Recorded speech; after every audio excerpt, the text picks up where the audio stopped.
This is what I call the family reality, that there are certain stats that we just can't ignore.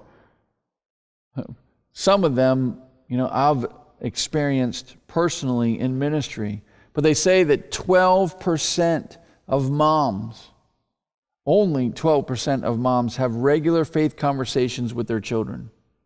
What's worse is only 5% of dads have faith conversations with their children on a regular basis. Another stat, the majority of teenagers, and depending on the stat, shows anywhere between 60 to 88% of teenagers growing up in the church are walking away. George Barna says in his book, Transforming Children into Spiritual Champions, he said, we discovered that in a typical week, fewer than 10% of parents who regularly attend church with their children read the Bible together or pray together other than at mealtimes or participate in an act of service as a family unit.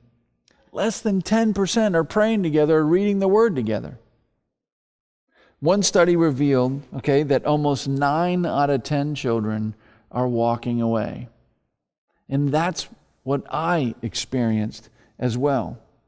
But listen, if almost 9 out of 10 teenagers are walking away, and the reality is that 9 out of 10 parents in the church are not praying with their children or diving into the Word with their children, maybe there's a connection. The good news is that we know what works. I can tell you from personal experience, I made a list of all the kids that I knew that had a faith that lasted, and the common denominator was not the mission trips they went on, the Sunday school that they were involved in, the one-on-one discipleship, or fun youth groups on Wednesday or Sundays. The common denominator that all these kids had that had a faith that lasted beyond high school was the fact that their parents intentionally and authentically made God known at home. Living out Deuteronomy 6, verses 5 through 7. That's the answer. God gave us the answer.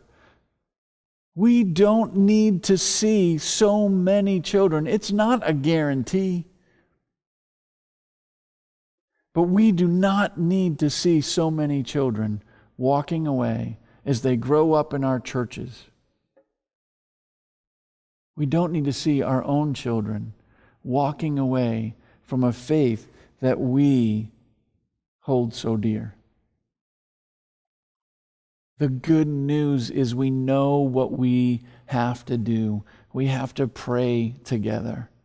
We have to seek the Lord together. We have to get into God's Word together.